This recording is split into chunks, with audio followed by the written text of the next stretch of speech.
بعض المحققين من أن الإشارة إلى النقطة إشارة إلى الخط الذي هي طرفه، فإن الإشارة إلى الخط لا يجب أن تكون منطبقة عليه، بل الإشارة إليه قد تكون امتداد الخط موهوم آخر من المشير متعين إلى النقطة منه، فكأن نقطة خرجت من المشير وتعرضت له المشار إليه فرسمت خطا انطبق طرفه على تلك النقطة من المشار إليه، وقد تكون امتدادا خطيا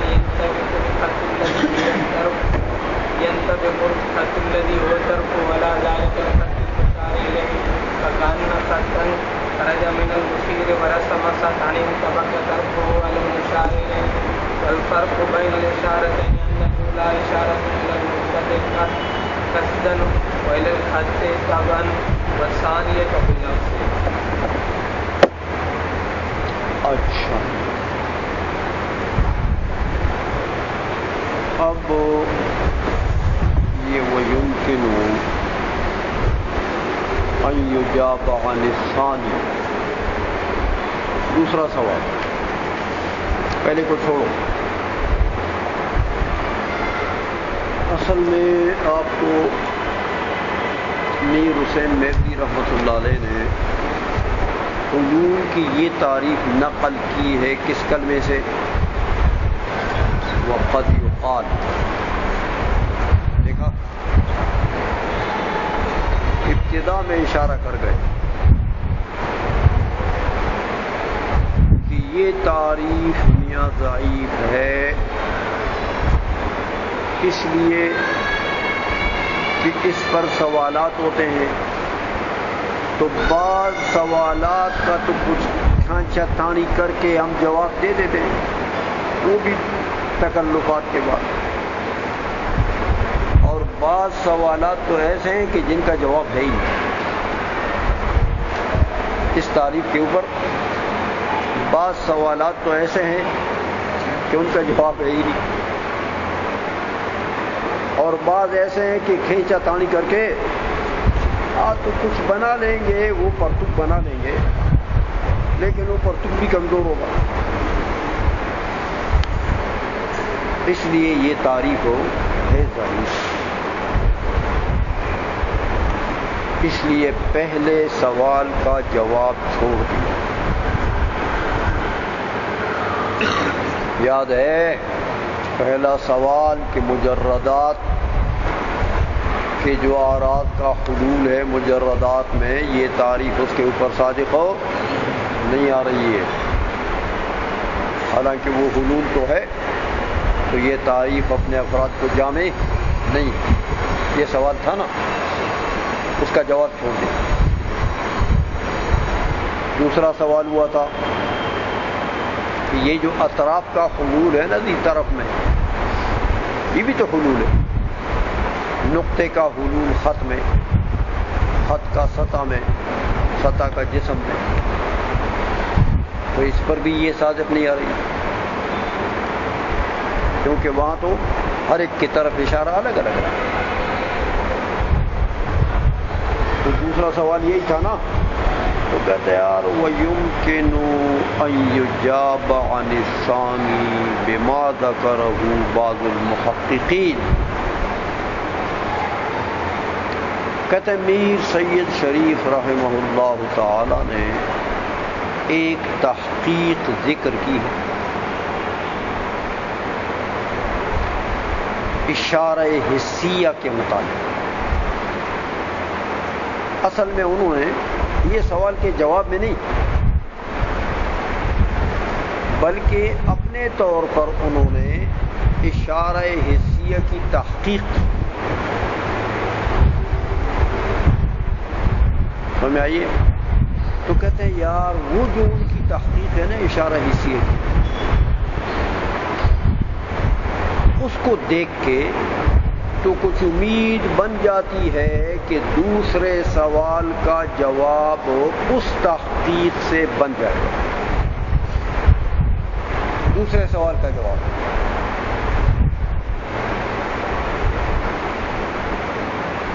دوسرا سوال یہی تھا نا کہ اطراف کا جو حلول ہے ذی طرف میں، یہ حلول تو ہے، لیکن اشارہ تو ایک نہیں ہے. تم نے تو حلول کی تعریف ہی کی نا کہ دو چیزوں کے درمیان میں ایسی خصوصیت ہو کہ ایک کی طرف اشارہ دوسرے کی طرف اشارہ بن جائے، دونوں کی طرف اشارہ ایک ہو. تو یہاں تم یہاں طرف کی طرف الگ اشارہ ہے اور دوسری طرف کی طرف الگ اشارہ ہے، حالانکہ حلول ہے. تو یہ حلول کی تعریف تو صادق ہو نہیں ہوئی، زیادہ جامع نہیں ہے اپنے افراد کو. یہ اعتراض کیا تھا نا.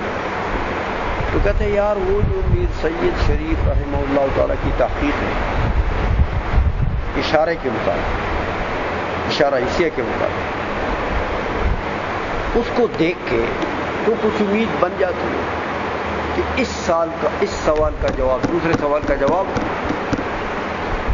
وہاں اس تحقیق سے کچھ نکل آئے. اب وہ میر سید شریف رحمہ اللہ تعالیٰ کی جو تحقیق ہے اشارے کے متعلق اس کو نقل کر رہا ہے.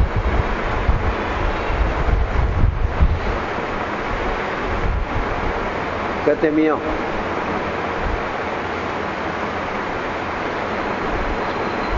میر سید شریف نے فرمایا رحمہ اللہ تعالی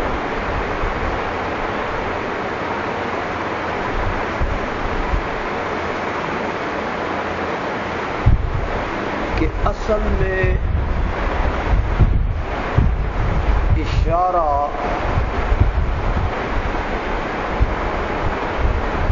تو دو قسم کا، اشارے کی دو قسم.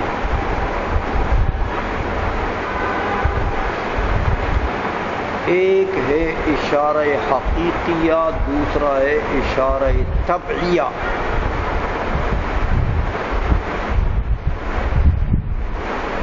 یا یوں کہو کہ ایک ہے اشارہ قصدیہ، دوسرا ہے اشارہ طبعیہ.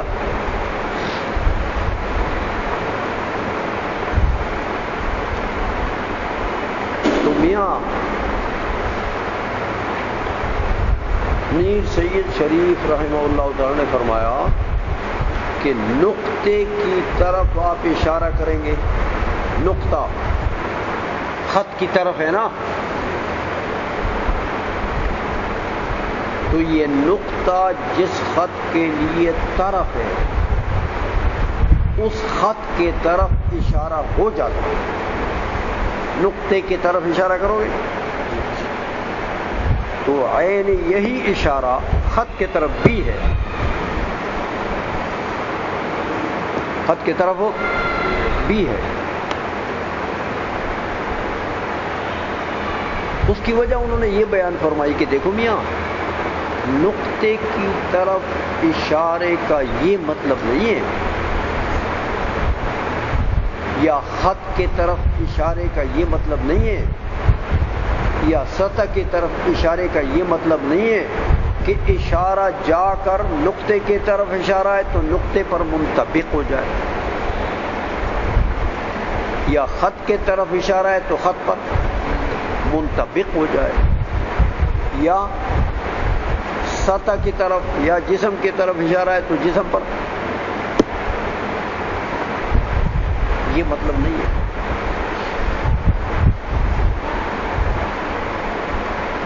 بلکہ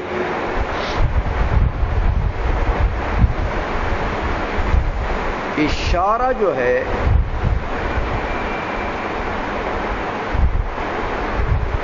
نقطے کے طرف آپ اشارہ کرتے ہیں.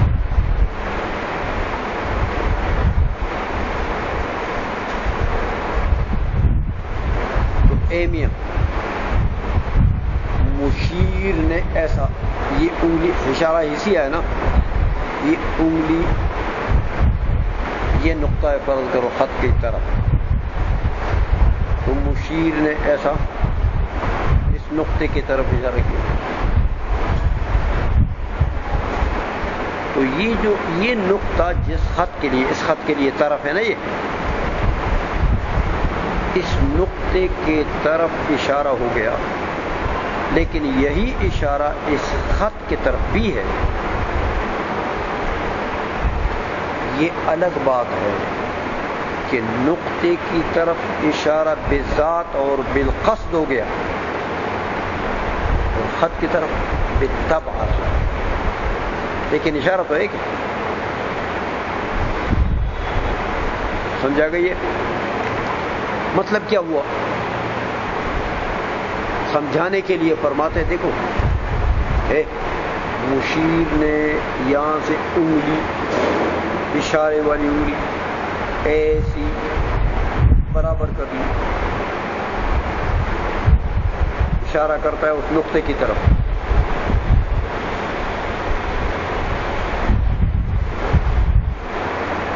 یہ جو اشارہ کر رہا ہے اس کا مطلب یہ ہے کہ مشیر کی انگلی سے ایک خط نکلا،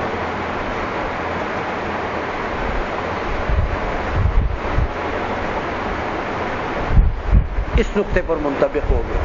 تو اب اس نقطے پر منطبق ہوگا اس خط کا ایک طرف، تو خط کا طرف کیا چیز ہے؟ نقطہ، تو نقطہ نقطے پر منطبق ہو، کیونکہ یہ نقطہ بھی تو خط کا طرف ہے۔ تو یہ جو مشیر کے اشارے سے خط نکلا تھا وہ جاتے جاتے جاتے ادھر فٹ ہو گیا، تو یہ نقطہ نقطے پر منطبق ہو گیا کہ مشیر کے اشارے سے ایک خط نکلا، امتدادی خطی کہتے ہیں اس کو۔ ایک خط نکلا، وہ خط جاتے جاتے جاتے جاتے جاتے حتیٰ کہ مشار الیہ نقطہ جو تھا اس خط کی طرف جو نقطہ ہے وہ مشار الیہ نقطے پر فٹ ہو گیا، منطبق ہو گیا۔ تو نقطے کے طرف اشارہ کیسے ہوا؟ قصداً، کیونکہ اس کے اوپر منطبق ہو گیا۔ لیکن یہ نقطہ جس کی طرف ہے اس خط کے طرف بھی اشارہ ہو گیا، لیکن بالتوازن۔ تو اشارہ تو ایک ہے نا میاں، اتحاد فی الاشارہ تو ہے، لہذا حلول کی تعریف صادقہ کریں۔ نہیں سمجھے ہو؟ حلول کی تعریف میں بھی یہی تھا نا،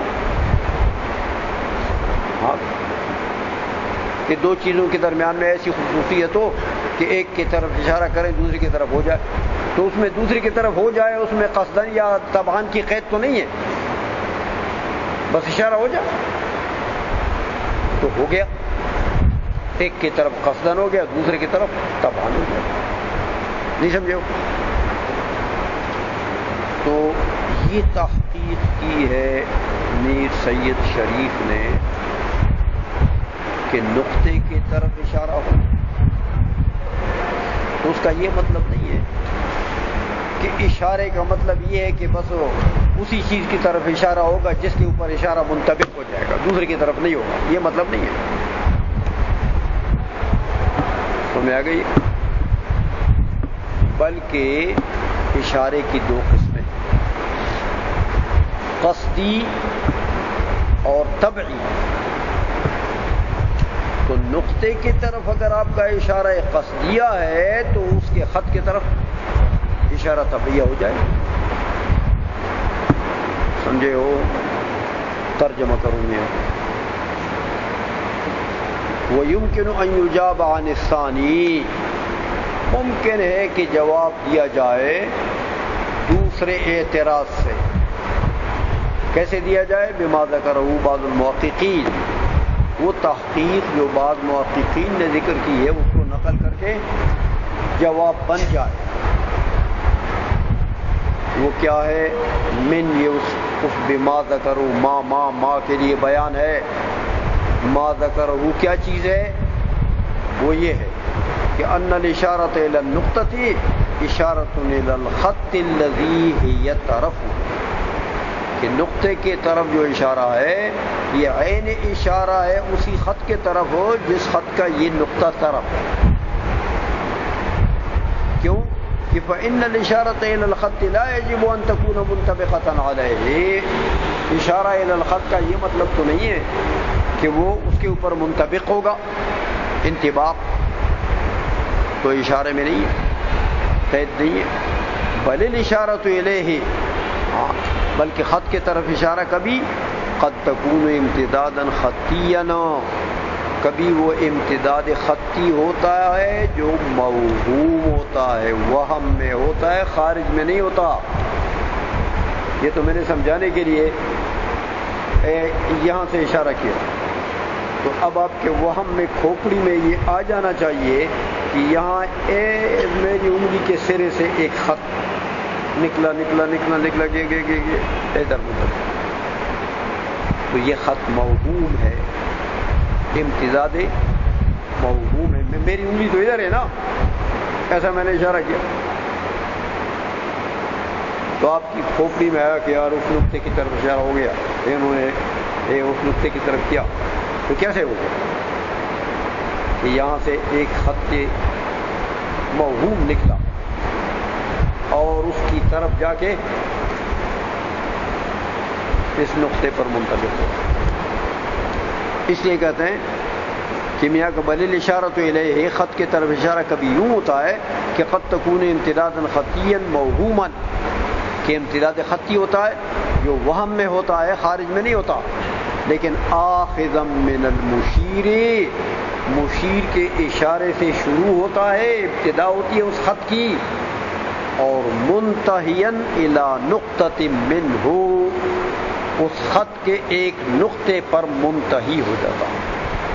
تو وہ نقطہ جو اس خط کا ہے وہ منطبق ہو گیا کس نقطے پر؟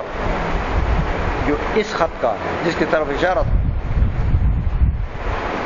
منتہیا الی نقطۃ منہ فکأن نقطۃ خرجت من المشیر، گویا کہ اے میاں ادھر یہ میری انگلی، یہاں سے ایک نقطہ نکلا، جا رہا ہے وہ نقطہ، وہ موہوم نقطہ جا رہا ہے، تو کیا بنا رہا ہے؟ خط بنا رہا ہے، جا رہا ہے، خط بنا رہا ہے۔ تو اس خط کی آخری ایک طرف ہوگی نا، وہ بھی تو نقطہ ہے، تو وہ جو مشار لے نقطہ تھا وہ بھی نقطہ تھا، تو نقطہ نقطے کے اوپر، تو لہذا نقطے کی طرف اشارہ بالقصد ہوگا، لیکن یہ نقطہ مشار لے نقطہ جس کی طرف ہے اس خط کی طرف اشارہ، سمجھے ہو؟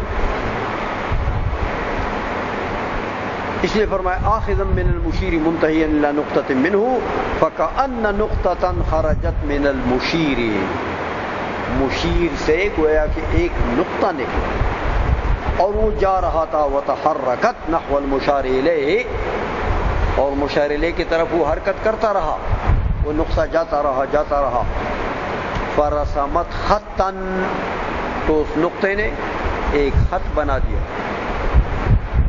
انطبق طرفه على تلك النقطة من المشار الیہ،